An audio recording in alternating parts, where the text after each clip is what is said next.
A lo largo de esta semana hemos estado recordando la historia de David y esta relación que tuvo con Saúl y con Jonatán a lo largo de la hora silenciosa.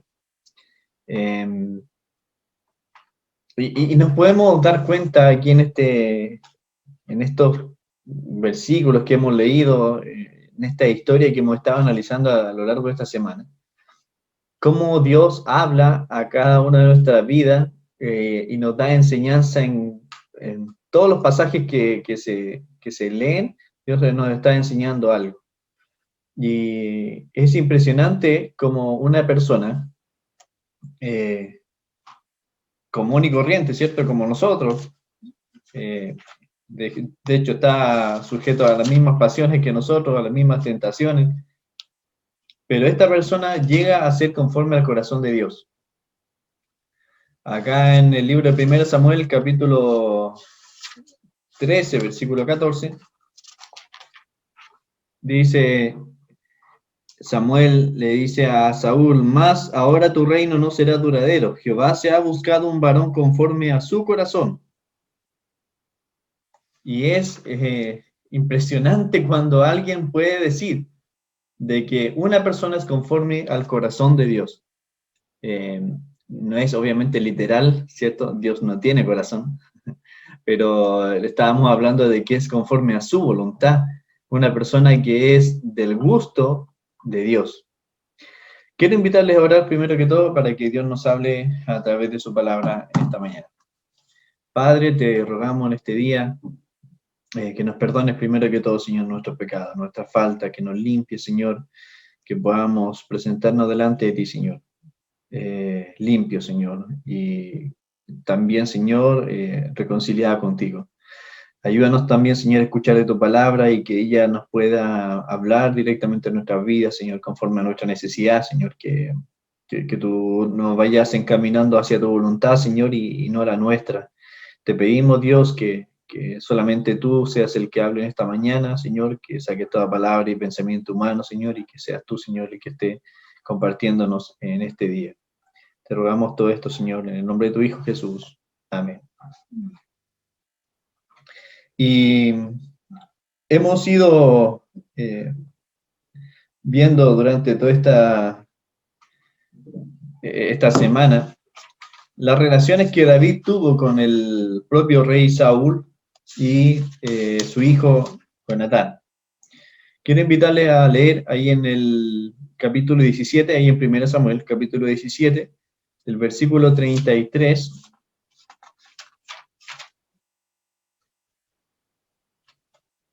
al 37.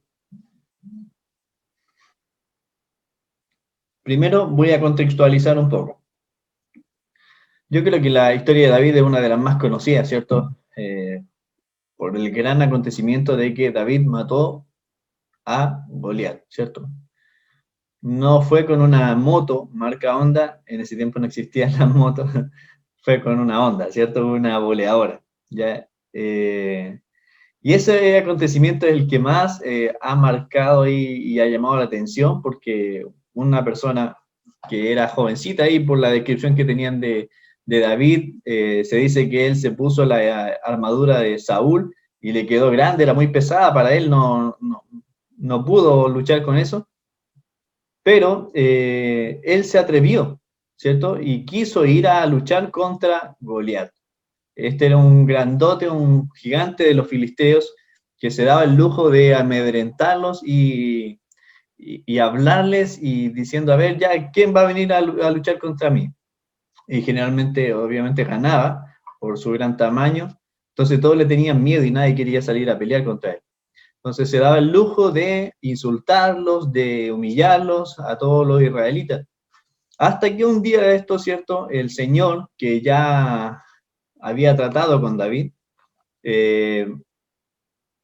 llama a David y dentro de todos sus planes, ¿cierto? Que tiene, obra a través de su padre para decirle a David que vaya a dejarles comida y alimento a sus hermanos que estaban ahí en la guerra, en la pelea contra los filisteos.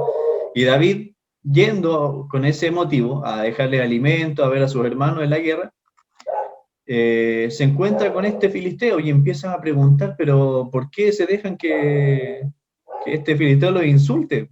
¿Por qué está insultando al ejército del Dios, ¿cierto? Del Dios viviente. Y él dice, ¿qué pasará con el con el que venza a este filisteo? Y todos le dicen, el rey le va a dar a su hija como esposa y le va a llenar también de oro y de riquezas. Entonces todos empiezan a decir, o sea, él empieza a preguntar a varios y todos le empiezan a contestar lo mismo. Y resulta que él se decide a luchar contra el filisteo, con este gigante. Y él se enfrenta, entonces ahora está frente a Saúl, el rey.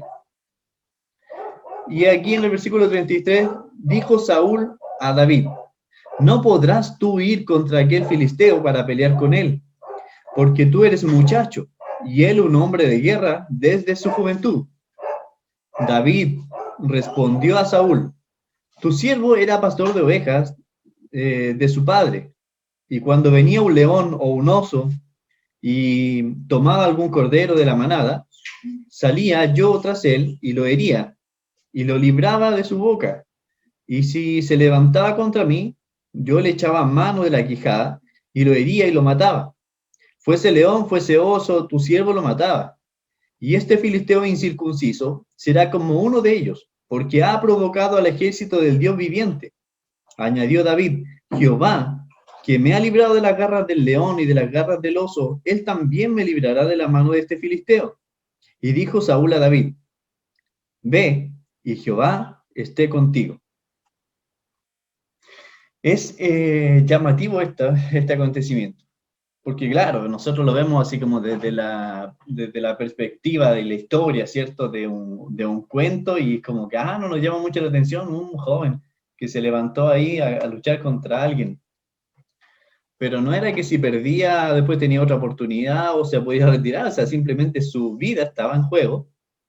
Y él ya la había puesto en riesgo por sus ovejas o por las ovejas de su padre. Muchas veces enfrentando a leones, a osos. Y él dice que lo que más le llama la atención o lo que más le produce este ardor, ¿cierto? Es que había insultado al ejército del Dios viviente.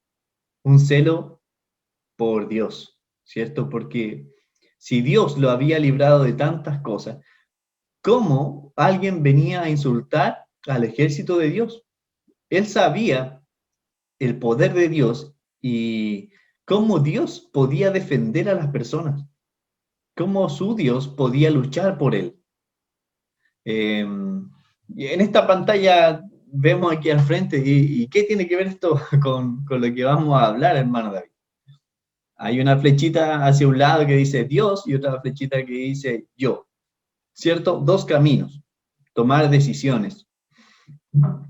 Bueno, aquí se está hablando de la voluntad. ¿Qué voluntad voy a hacer? ¿O cuál voluntad voy a tomar? Esta imagen es gráfica y quiero que se tome así de literal para nuestra vida, porque mi voluntad no está paralela a la voluntad de Dios. Están por caminos totalmente separados y me llevan a destinos totalmente distintos. Cuando yo analizo mi voluntad, estoy ligado a los deseos de la carne. Estoy ligado a lo que un hombre común y corriente de este mundo quisiera obtener o desea cada día. Y lo que es la voluntad del Señor es un camino totalmente distinto porque está ligado al Espíritu. Y lo que el Espíritu quiere se contrapone con lo que la carne quiere. Y la Biblia nos dice que la verdad hay una lucha entre el Espíritu y la carne, que el Espíritu la verdad está dispuesto, pero la carne también es débil y siempre va a querer, ¿cierto?, conseguir su voluntad o conseguir sus deseos. En estos versículos que hemos leído y en esta historia que hemos analizado, hay unos acontecimientos que nos muestran cómo muchas veces nos cuesta decidir o cómo nosotros debiéramos decidir. Por ejemplo, cuando estás cegado por tus caprichos. Vimos en esta semana un acontecimiento de que cuando Saúl escucha a Samuel diciendo que ya hay otra persona que va a sucederte porque tú ya desobedeciste. Recordemos de que Dios desechó a Saúl porque él estaba haciendo su voluntad. Él decidió no hacer la voluntad de Dios frente a una situación y empezó a él a comportarse según su voluntad y ya dejando de lado la voluntad de Dios o lo que Dios pensaba de él. Ya empezó a decidir por su manera y no tomando la opinión a Samuel, que era la voz de Dios para el pueblo. Entonces, Saúl estaba cegado con su voluntad. En 1 Samuel, capítulo 20, del versículo 27 al 33, hay un acontecimiento que me llama mucho la atención y lo leímos esta semana. Al siguiente día, el segundo día de la nueva luna, aconteció también que el asiento de David quedó vacío. Y Saúl dijo a Jonatán su hijo: ¿por qué no ha venido a comer el hijo de Isaí hoy ni ayer? Y Jonatán respondió a Saúl: David me pidió encarecidamente que le dejase ir a Belén, diciendo: te ruego que me dejes ir, porque nuestra familia celebra sacrificio en la ciudad, y mi hermano me lo ha mandado. Por lo tanto, si he hallado gracia en tus ojos, permíteme ir ahora para visitar a mis hermanos. Por esto, pues, no ha venido a la mesa del rey. Entonces se encendió la ira de Saúl contra Jonatán y le dijo: hijo de la perversa y rebelde, ¿acaso no sé yo que tú has elegido al hijo de Isaí para confusión tuya y para confusión de la vergüenza de tu madre? Porque todo el tiempo que el hijo de Isaí viviere sobre la tierra, ni tú estarás firme, ni tu reino. Envía pues ahora y tráemelo, porque ha de morir. Y Jonatán respondió a su padre Saúl y le dijo: ¿por qué morirá? ¿Qué ha hecho? Entonces Saúl le arrojó una lanza para herirlo, de donde entendió Jonatán que su padre estaba resuelto a matar a David. La verdad que cuando uno empieza a leer esta historia, es como una serie de Netflix, ya se mete y empiezan a pasar acontecimientos espectaculares que te dejan sorprendido. Cuando vemos aquí que Saúl está cegado por su voluntad, por sus proyectos, por su propia ambición, porque ¿qué es lo que le importaba a Saúl? Mantenerse en el reino y que su familia, ¿verdad? También dejar una posición acomodada para que su familia continuase en el reino. Saúl lo que quería es que Jonatán siguiera reinando. Entonces, que una persona viniera a destronarlos del trono, ¿cierto? Por la voluntad de Dios, ¿cierto? Eso a Saúl no le importó, él quería cumplir su propósito, él estaba cegado con que Saúl fuera el próximo rey, perdón, que Jonatán fuera el próximo rey y que nadie viniera a destronarlo. ¿Y la voluntad de Dios? Bueno, Saúl ya perdió el temor de Dios, ya no le importaba. Y a veces tus caprichos te hacen herir a quienes te rodean. Imagínense en este versículo. Bueno, para contextualizar un poquito, había una festividad de la nueva luna, ¿cierto? Donde se acostumbraba que estuviesen todos ahí a la mesa, los principales de la casa del rey. Y David tenía su lugar también porque él estaba ahí sirviendo al rey. Pero ese día hicieron un plan entre Jonatán y David, le dijeron: mira, aquí vamos a saber y tú vas a saber, porque Jonatán no estaba ahí como convencido de que su padre quería matar a David. David le dijo: hagamos este plan, yo no voy a ir, pero si el rey cuando note mi ausencia no se enoja, entonces es porque no me quiere matar. Pero si se enoja es porque realmente me quiere matar. ¿Ya? Ok, lo acordaron así, hicieron un pacto de que Jonatán le iba a avisar también a David en caso de que quisiera el rey matarlo. Y pasó lo que leímos, ¿cierto? El rey se enojó cuando Jonatán le explica que David le había pedido el permiso, que era toda una treta, ¿cierto? el rey se enojó y atacó a su propio hijo y le lanza una lanza, valga la redundancia, le tira una lanza para querer herirlo y matarlo a su propio hijo y le llama, eso es como para mí el único garabato aquí que aparece en la Biblia, cuando le dice hijo de la perversa. Y le dice, hijo de la perversa y rebelde, y le quería matar a su propio hijo. Le dice, ¿no te das cuenta que David va aquí, va a sacarte del trono, te va a destronar? ¿Cómo no te das cuenta de eso si tú sigues al hijo de Isaí? Y es tremendo porque Saúl estaba enceguecido con su voluntad. Saúl estaba, ya no veía solamente, o sea, solamente él quería cumplir su propósito, su proyecto. ¿Y la voluntad de Dios dónde está? No está. Entonces, ¿qué pasa? Que muchas veces cuando nosotros nos enceguecimos con nuestros proyectos, le perdemos el temor a Dios. No nos hemos visto muchas veces que queremos cumplir nuestro propósito y queremos llevarlo a cabo a como de lugar. Y muchas veces estamos viendo señales que tenemos un tropiezo delante y decimos, pucha, ya, pero es que lo vamos a arreglar de tal forma. La forma de arreglar aquí ese problemita o ese tropiezo que tenía delante Saúl era matar a David. Dijo, tengo aquí como una traba, tengo aquí un problema. Entonces, ¿cómo lo resuelvo? Lo mato para cumplir mi voluntad. Y en nuestra vida muchas veces decidimos lo mismo. Queremos embarcarnos en proyectos y queremos embarcarnos en situaciones que nosotros queremos hacerlo. Nuestra carne lo quiere hacer o nosotros estamos enceguecidos por querer hacerlo porque vemos nuestra propia conveniencia. Y decimos, no, esto lo tengo que sacar adelante, esto sí, lo tengo. Y si Dios te está hablando y no es tu voluntad, perdón, no es su voluntad, ¿qué vamos a hacer? ¿Vamos a enceguecernos como Saúl?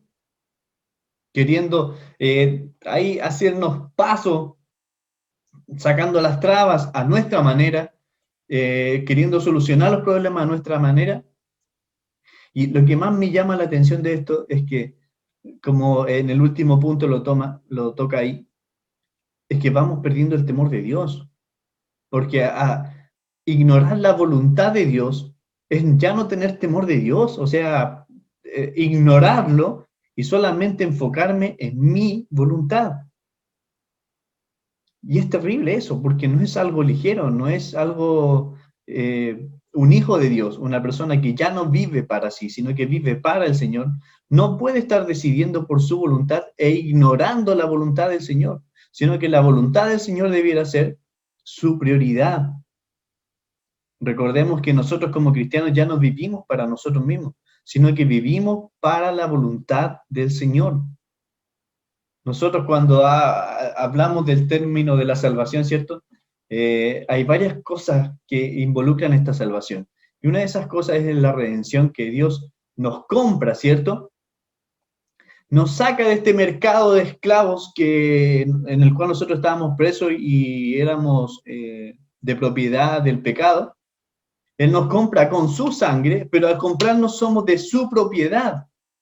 Por lo tanto, ya nosotros no es que somos libres para hacer lo que nosotros queramos, sino que somos libres del pecado, pero para hacer la voluntad de Dios. Saúl ya no estaba pensando en eso.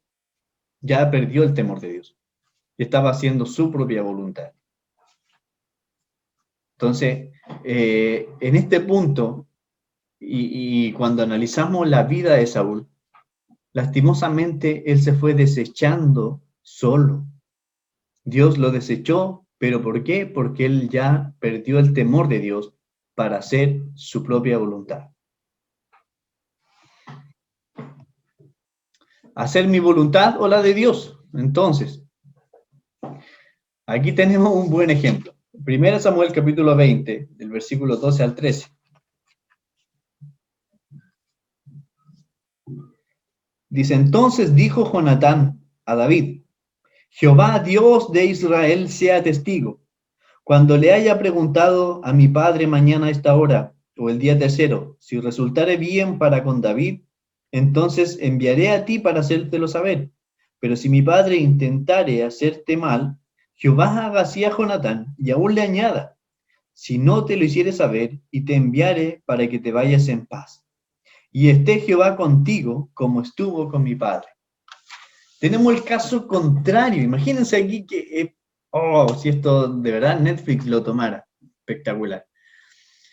Si, tenemos el caso contrario, su padre, un hombre cegado por su ambición, por su conveniencia, ignorando la voluntad de Dios, ya no teniendo temor de Dios, y su propio hijo, lo que más le importó era la voluntad de Dios. Precisamente él tenía el temor de Dios, porque él sabiendo de que era el heredero, o sea, su futuro estaba garantizado, su futuro estaba listo, acomodado. Riquezas, el poder, la gloria, todo eso lo tenía porque era el príncipe. Pero él estaba con una prioridad por delante, la voluntad de Dios, porque sabía que Dios había elegido a David y no lo había elegido a él. Sabía que el próximo rey iba a ser David porque Dios lo quiso, aunque por todo lo que debiera haber pasado, ¿cierto? Él debiera haber sido el rey. Pero Jonatán dijo, no, yo te voy a avisar si el rey te quiere matar y si te quiere hacer mal, bueno, que así lo haga conmigo y aún le añada, ¿cierto? El mal, si no te lo avisaré. Resulta que Jonatán amó tanto a David porque David también era una persona conforme al corazón de Dios, porque tenía la prioridad a Dios. Jonatán también tenía la voluntad de Dios como su prioridad. Entonces ignoró, imagínense, ignoró todo lo que el futuro lo tenía reservado y lo ignoró solamente por la voluntad de Dios. Él consideró la voluntad de Dios por sobre todas sus comodidades, por sobre todo su futuro. Lo único que le pide a David en este pacto que le dice, bueno, yo te voy a avisar y ven cómo termina esto, cuando en el versículo 13 le dice, eh, y te enviaré a ti para que vayas en paz y esté Jehová contigo, como estuvo con mi padre. Y eso es tremendo, porque Jonatán sabía que este éxito del reinado, ¿cierto? Iba solamente a depender de que Jehová estuviese con el rey. Jonatán se había dado cuenta de que cuando Dios estuvo con Saúl, su padre, estaban todas las cosas bien. Pero cuando Saúl se empezó a desviar, las cosas empezaron a ir mal. Lo que quería Jonatán es que Jehová también esté con David para que el reino continúe, ¿cierto?, con bendición. Y resulta que en este pacto, lo único que le dice, mira, tengan misericordia conmigo y con mi casa. Lo único que te pido, cuando tú seas el rey, ten misericordia con nosotros. Y que el nombre de Jonatán por lo menos no se extinga. Y David obviamente, ¿cierto?, le accede a esa petición y obviamente él lo iba a respetar. Pero nos damos cuenta que aquí en dos situaciones distintas, un padre enceguecido por hacer su voluntad, por ver su conveniencia, por ver las comodidades para él mismo y para su familia, no importando la voluntad de Dios, ya perdiendo el temor de Dios, y otro ejemplo de su propio hijo queriendo hacer la voluntad de Dios. Decidir por mi voluntad es priorizar lo que quiero. Y ojo, que todos los días estamos expuestos a decisiones. Más de, hubo un análisis por ahí donde decía que el ser humano está tomando entre 1000 y 2000 decisiones diarias. En cada una de esas decisiones, nosotros debemos ver si decidimos por mi voluntad o por la voluntad de Dios. Pero priorizar mi voluntad es ignorar la voluntad de Dios, es estar perdiendo el temor de Dios. Es alimentar la carne, porque la carne, ¿cierto? ¿Se acuerdan del ejemplo de los lobos? De esta historia de los dos lobos, cuando uno encierra a dos lobos ahí, y al que más alimenta, ese lobo se va a terminar devorando al otro. Bueno, en nuestras vidas tenemos estos dos lobos, que es uno la carne y el otro el espíritu. Al que más alimentemos se va a terminar devorando al otro. Si alimentamos nuestra carne, ya nuestra vida espiritual va a ir bajando, bajando, bajando. Hacer la voluntad de Dios a veces es fácil, pero a veces puede requerir un sacrificio. Muchas veces decir hacer la voluntad de Dios a nuestra vida es fácil. No, sí, hermano David, a mí no me cuesta hacer la voluntad de Dios. Por ejemplo, cuando dice que tengo que dar al prójimo, y para eso a algunas personas no le requiere ningún sacrificio porque son corazones caritativos. O hay otras personas que tienen un don de servicio y servir a otras personas no le involucra ningún sacrificio porque hacer la voluntad de Dios para ellos es fácil. Pero en otras áreas de tu vida sí involucra un sacrificio. Y no se trata de hacer la voluntad de Dios donde me sea fácil, sino que hacer la total y completa voluntad de Dios. Hacer la parte fácil, pero también la difícil. Y ahí es donde cada uno de nosotros debe ser valiente, como lo hizo Jonatán, para incluso, si tu vida no agarra conveniencia al hacer la voluntad de Dios, debemos hacerla igual. Aun cuando nosotros no encontremos beneficios, entre comillas, para nuestra vida, aun cuando nosotros salgamos perdiendo en algunas cosas, si es la voluntad de Dios, debemos hacerlo igual. Si no lo hacemos, ojo, estamos perdiendo el temor de Dios. Ojo con eso. Otra situación. ¿A quién acudir correctamente?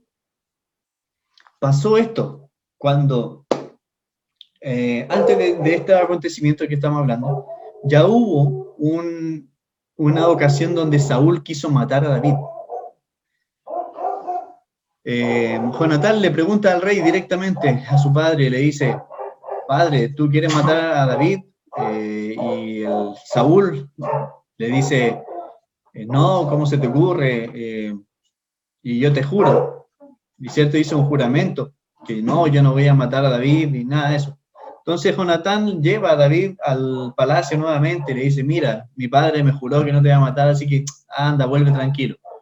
Ok, se puso ahí a cantar, yo creo, ahí estaba cantando, tocando el arpa frente al rey, cuando un espíritu, nuevamente el espíritu malo, le invadió a Saúl y Saúl agarra la lanza nuevamente y se la tira a David para querer matarlo. David entendió que realmente la palabra de Saúl no valía nada, el tipo estaba enceguecido en querer matarlo, y David sale corriendo y huye. Pero me llama la atención, ¿a dónde huye? Veamos aquí en 1 Samuel capítulo 19, versículo 18.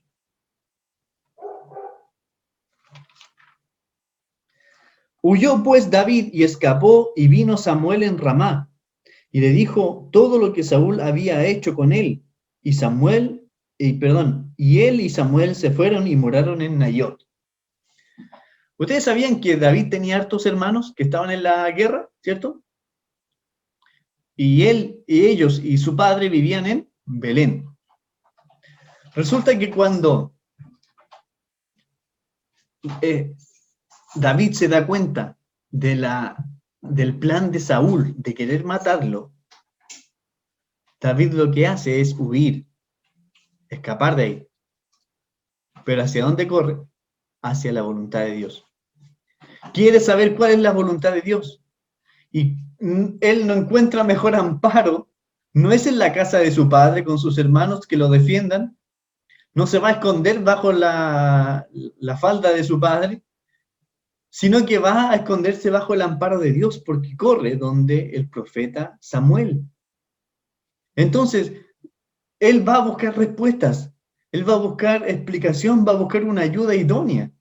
Y la mejor ayuda estaba en Dios, no en su padre. Y uno de los puntos aquí, como lo vemos en la tabla, es Dice, lo natural es buscar ayuda horizontalmente, porque nosotros, claro, cuando tenemos un problema, cuando estamos frente a una situación, ¿qué hacemos? Es buscar ayuda hacia los lados. Y si tengo aquí a mi esposa, a mi amigo, a mis padres, y empiezo a buscar ayuda, ¿cierto? Siempre horizontalmente, de esta forma. Pero muchas veces, esa ayuda no es la correcta. Esa ayuda no es la idónea para solucionar realmente mis problemas. Frecuentemente el ser humano quiere solucionar sus problemas aun cuando no está capacitado. ¿No le ha pasado muchas veces que usted no es experto en un tema y después trata de arreglar algo y ya después finalmente no puede? Yo me acuerdo, por ejemplo, que tenemos una secadora, que la secadora se echó a perder un día. ¿Vos? ¿Qué pasó? Qué raro, ya. Llamamos a un técnico. Yo como ahí queriendo saber todo, ¿cierto? Me metí ahí la cabeza mirando qué le estaba haciendo el técnico me explica, mira, no, lo que pasa es que se cortó este switch y lo único que hay que hacer es unirlo, ¿cierto? Hacer un puente porque se cortó este switch, se quemó y tengo que unirlo aquí con el de acá. Entonces, ¿qué hizo él? Sacó este switch de acá, puso uno nuevo, pum, empezó a andar la secadora, todo perfecto. Ah, genial, ya. Pasó los días y de nuevo un problema con la secadora. ¡Pum! Y dije, ¿será lo mismo? Yo la abrí de nuevo, la revisé, era el mismo problema. Ah, pues yo vi al técnico lo que hizo, entonces, ¿qué hice yo? Tomé esto, ya encontré un switch, y no tenía lo mismo. Entonces me hice yo un switch por ahí a mi parecer, ¿cierto? Y como a mi manera la arreglé y le hice y quedó funcionando. Ya tapé la secadora y quedó funcionando. Oh, y me llevé todas las flores porque mi esposa me decía, oh, David, eres seco. No, gracias. Ya lo sé, ya lo sé. Y la secadora siguió funcionando. A los días después, de nuevo, problema de la secadora. Yo dije, ya sé cuál es el problema, así que ya tengo la solución. Voy, abro la secadora, ya ves que los tornillos llevan unas tapitas plásticas, ya las tapitas se las dejé afuera porque sabía que en algún momento la tenía que abrir de nuevo. Bueno, la abrí de nuevo, veo el problema, era el mismo. Entonces ya, inventé otro sistema para arreglarlo. Ok. Cuento corto, la secadora después ya, el switch, ya tantas veces que se le había querido arreglar, se pudrió todo y ya quedó mal. No había forma de yo tratar de arreglarlo. Y tuve que llamar a una persona experta. El técnico que es experto en secadoras vino, compró, o sea, trajo una pieza nueva, la instaló como debiera funcionar, instaló el switch correspondiente y hasta el día de hoy ya no tengo problema. ¿Cuál es la moraleja? El resultado perfecto viene de la ayuda perfecta. Muchas veces nosotros mismos queremos solucionar nuestros problemas a nuestra manera, buscando la ayuda que a nosotros nos parece conveniente, buscando la solución que a nosotros nos parece conveniente, queriendo hallarle la vuelta favorable a las cosas, queriendo solucionar las cosas así como provisionalmente, como dicen por ahí los pintores del guardapolvo tapa, queriendo siempre dejar las cosas ahí y después solucionarlo con otras. Pero cuando tienes una persona experta, la solución va a ser perfecta. David no acude aquí a la gente humana, sino que David acude a la ayuda divina, a Dios mismo. Y el comentarista lo relaciona perfectamente con el Salmo 91. El que habita al abrigo del Altísimo morará bajo la sombra del Omnipotente. Diré yo a Jehová, esperanza mía y castillo mío, mi Dios en quien confiaré. Él no fue bajo la falda de su padre, sino que fue a habitar bajo el abrigo del Altísimo. Allá fue a buscar sus problemas. Cuando él necesitaba una solución, ¿a quién acudía? Johan leyó otro salmo. A ti clamaré. Él siempre buscaba la ayuda verticalmente y no horizontalmente. La voluntad de Dios, hermanos, es nuestra prioridad. Ya no vivimos para nosotros mismos, sino que vivimos para Dios. Tenemos unos ejemplos claros. Saúl, una persona que no hizo la voluntad de Dios, perdió el temor de Dios y su reino fue desechado. Su futuro fue en caída, terminó muerto, y toda su familia exterminada. Y por otro lado, Jonatán hizo la voluntad de Dios. A pesar de que toda su familia, a lo mejor su padre, quería no hacer la voluntad de Dios y buscar su propia conveniencia, Jonatán no quiso hacer eso y buscó el favor de Dios hacia David, hizo la voluntad de Dios. ¿Y se acuerdan de Mefiboset? La familia de Jonatán tuvo esa bendición y David cumplió su palabra con Jonatán y tuvo misericordia con Mefiboset, descendiente de Jonatán. Cuando nosotros pensamos que nuestro futuro nosotros lo podemos manejar según nuestra voluntad, créanme que no es así, no es así. Lo mejor es que nosotros hagamos la voluntad de Dios y no nuestra voluntad. Al parecer, ¿cierto? La Biblia es clara y en Proverbios, que hay caminos que al hombre le parecen que son rectos, pero el fin es camino de muerte. Y eso es lo que pasa con nuestra voluntad, que creemos que este camino es bueno y yo me la juego por este camino y empiezo yo a arreglármelas por este camino. Pero el camino perfecto para nuestra vida es de aquella persona que sabe cuál es el fin de ese camino. Y Dios es el único que conoce el fin de ese camino. Por eso, si quieres dejar tu futuro en buenas manos, haz la voluntad de Dios. Es importante a lo largo de nuestra vida, siempre se pueda poner por delante de cualquier cosa la voluntad de Dios. Debemos recordar que ya no vivimos para nosotros mismos, sino para el Señor. Que Dios nos bendiga en esta mañana, hermanos, y vayámonos desafiados a poner eso por delante de cualquier cosa, la voluntad de Dios ante cualquier decisión, aunque nos tome tiempo, porque muchas veces queremos las decisiones rápidas, pero a veces tenemos que esperar para estar seguros de que es la voluntad de Dios. Los invito a orar. Dios amado, te agradecemos en este día por tu amor, tu misericordia, porque cada día, Señor, nos estás hablando y nos estás corrigiendo muchas veces que tenemos tanto tiempo para nosotros mismos, tenemos tanto tiempo para ver nuestra conveniencia que ignoramos muchas veces tu voluntad y no le hacemos caso o no la tomamos en cuenta. Y te pedimos perdón porque muchas veces estamos perdiendo, Señor, ese respeto, el temor de Dios que debiera estar en cada uno de nosotros.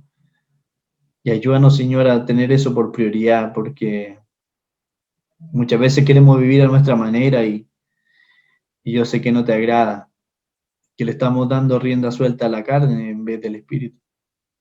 Permítenos siempre estar escuchando tu palabra, leyendo tu palabra, Señor, porque nos va a recordar tu voluntad, nos va a ayudar a tomar decisiones buenas, Señor. Te pedimos, Dios, que nos ayude, Señor, a ser como Jonatán, ignorar muchas veces nuestras conveniencias, pero priorizar tu voluntad. Te pedimos, Dios, que nos ayudes cada día a ser mejores cristianos, a ser mejores hijos tuyos, Señor, para también ser ejemplo a los demás, Señor, y que muchos también te puedan conocer. Te lo pedimos todo esto en el nombre de tu Hijo Jesús. Amén.